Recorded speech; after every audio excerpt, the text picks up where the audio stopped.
नमस्कार मित्रांनो, स्वागत आहे तुमचं आजच्या एका नवीन व्हिडिओमध्ये। माझं नाव विशाल विदाटे। मी अटेंड करतोय बाउमा एक्सपो, जो की दिल्ली या ठिकाणी होतोय आणि मी आलोय ग्रेव्स कॉटनच्या स्टॉलवरती। ते त्यांनी जे प्रोडक्ट आहे ना, ते इथे भारतामध्ये फर्स्ट टाइम लॉन्च केलेले आहेत। इंटरेस्टिंग प्रोडक्ट आहेत। जो एक्सवेटर आहे तो देखील इथे शोकेस केले, माझ्या मागे तुम्ही पाहू शकता। देन दोन लिफ्ट देखील इलेक्ट्रिक मध्ये त्यांनी लॉन्च केलेले आहेत। तर आपण आज एक्सवेटर बद्दल जे आहे ते डिटेल मध्ये माहिती घेणार आहोत। आणि हा जो एक्सवेटर आहे ना, हा बेसिकली कुबाटाचा जो इंजिन आहे त्या इंजिन सोबत जो आहे इथे लॉन्च करण्यात आलेला आहे। तुम्ही हा जो मिनी एक्सवेटर आपण याला बोलू शकतो, चेन ड्राईव्ह सिस्टीम मध्ये जे आहे इथे त्यांनी शोकेस केलेला आहे। हा पूर्णपणे जो फ्रंट साईडला बकेट आहे हे देखील तुम्ही याच्यामध्ये पाहू शकता।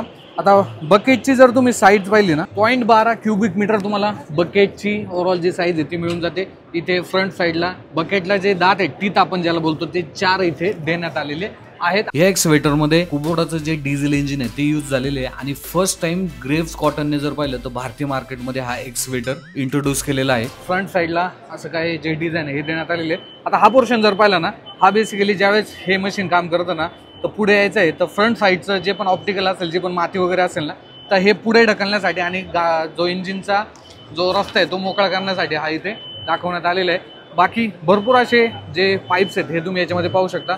आता हायड्रोलिक जे ऑइल आहे हे याच्यामध्ये यूज झालेलं आहे।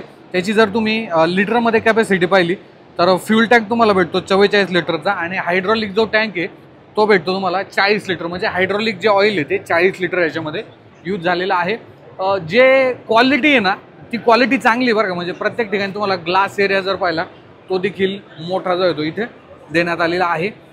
इथे आहे आतल्या साईडला कुबोटा कंपनीचं इंजिन जर पाहिलं तर 1.647 लिटरचं जे इंजिन आहे देण्यात आलेलं आहे। याची पॉवर फिगर जर पाहिली तर 24.8 HP आणि मॅक्झिमम जो टॉर्क आहे तो भेटतो तुम्हाला 97.4। 12 व्होल्टची जी बॅटरी ह्या मशीनमध्ये यूज झालेली आहे। आणि इथनं आहे ना, तुम्ही जे इंजिन आहे तो ॲक्सेस घेऊ शकता। तो बेसिकली आतल्या साईडला तुम्हाला इंजिनमध्ये काही काम करायचं आहे तर ते देखील तुम्ही करू शकता। इथे काही ज्या लाईट्स आहेत त्या देखील देण्यात आलेले आहे। सो सेफ्टीच्या दृष्टीनं देखील नक्कीच महत्त्वाचं आहे। बाकी हे जे मिरर आहेत या देखील तुम्ही पाहू शकता। ज्यावेळेस आतल्या साईडला ड्रायव्हर काम करतो त्यावेळेस त्याला बाहेरच्या साईडला सुद्धा व्यवस्थित पाहावं लागतं। बाकी इथे जर पाहिलं LED लाईट तुम्हाला मिळून जातात। इथे एक जो इलेक्ट्रिक वायपर आहे हा देखील इथे देण्यात आलेला आहे। सो फ्रंट साईडने जर पाहिलं, ही जी मशीन आहे ही अशी काही दिसते। प्राइसिंग अजून आलेली नाही बरं का। आता ह्या मशीनचं जर तुम्ही ओव्हरऑल पूर्णपणे वेट पाहिलं ना, ते 4000 किलो पूर्णपणे वेट आहे।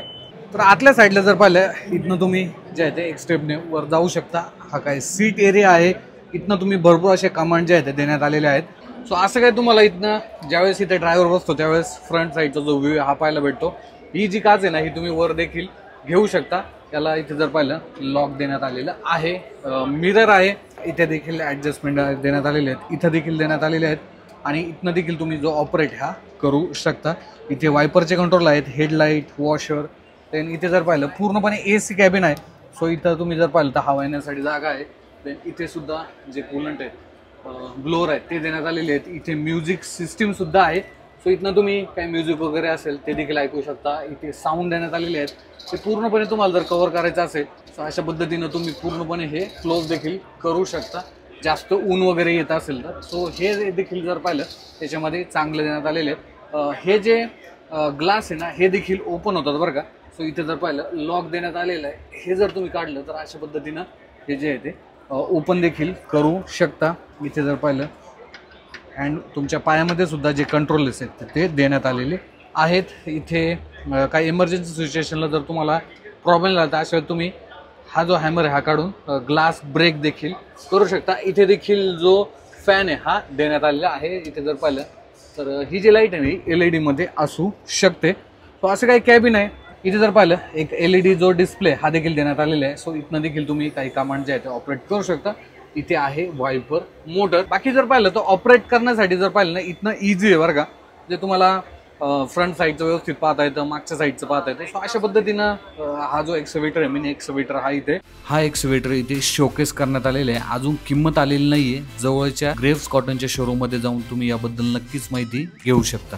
आणि ह्या मशीन सोबतच आहे ना, हमर हा जो ब्रँड आहे हा देखील भारतीय मार्केटमध्ये इंट्रोड्यूस केलेला आहे। युरोपियन कंट्रीमध्ये जर पाहिलं, हा जो हमर ब्रँड आहे ना, हा खूप पॉप्युलर राहिलेला आहे। कारण की यांचे जे हायड्रोलिक ब्रेकर्स आहे ना, ते यांनी शोकेस केले, तुम्ही पाहू शकता. सो तुमच्याकडे कुठलाही एक्सवेटर असेल तर तुम्ही हे जे हमरचे हायड्रोलिक ब्रेकर्स आहे नक्कीच वापरू शकता. हे बेसिकली मायनिंगमध्ये, खडकामध्ये ज्यावेळेस दगड वगैरे तोडायचे आहेत तर अशा ठिकाणी हे नक्कीच यूज होतात. सो हा देखील जो प्रोडक्ट हा इथे शोकेस केलेला आहे. तर मित्रांनो, ग्रिव्स कॉटनने हा जो GC40 HD एक्सवेटर आहे हा भारतीय मार्केटमध्ये जर पाहिलं तर लॉन्च केलेला आहे. किंमत देखील लवकरच येऊन जाईल. बाकी तुम्हाला काय होतं या संदर्भात कमेंटमध्ये सांगायला विसरू नका. आणि अशाच प्रकारची माहितीपूर्ण व्हिडिओसाठी सबस्क्राईब करा आपला मराठमोळा YouTube channel Marathi commercial vehicle. धन्यवाद.